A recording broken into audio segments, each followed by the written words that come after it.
I'm going to let you know up front, I spent a lot of time trying to figure out what Prism Zone was.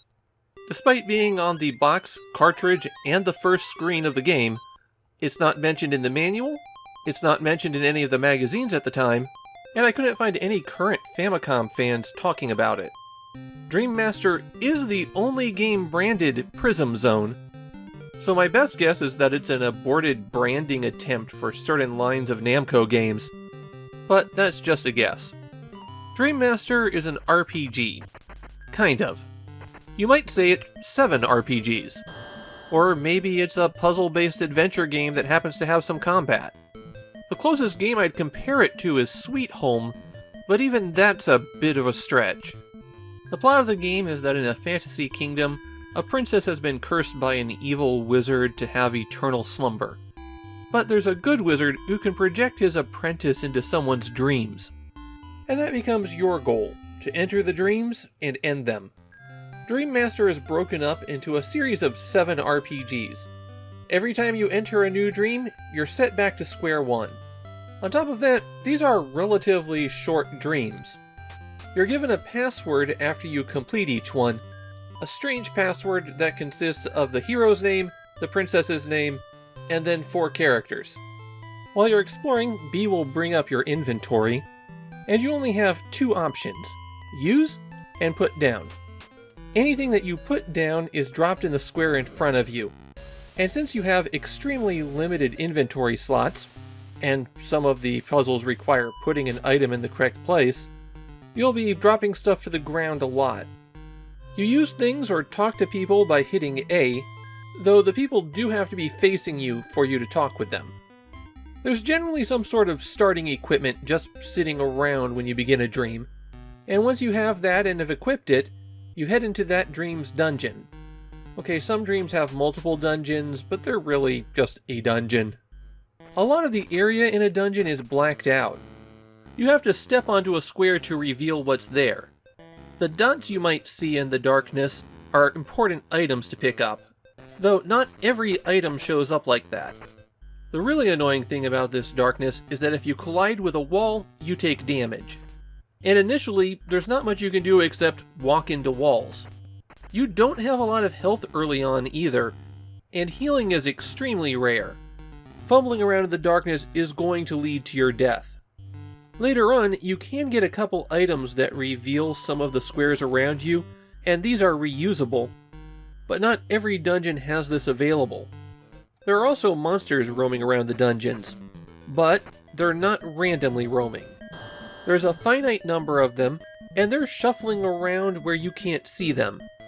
There's a finite number of them on every level, so you can wipe them out if you're persistent. When you encounter a monster, combat begins and you have 6 options: regular attack, defensive attack, aggressive attack, examine, use an item, or run away. For the attack options, you don't just target the monster, you target a body part on the monster.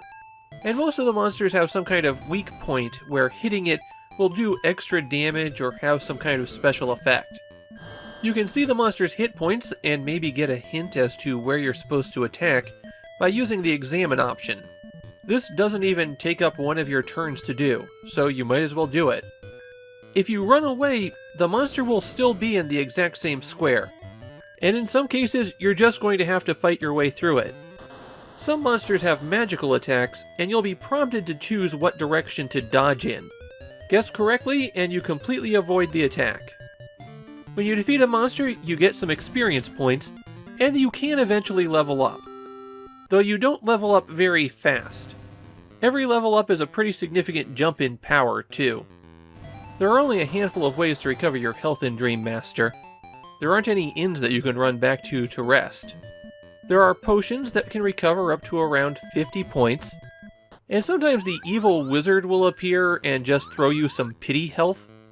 That only gets you around 10 points of recovery.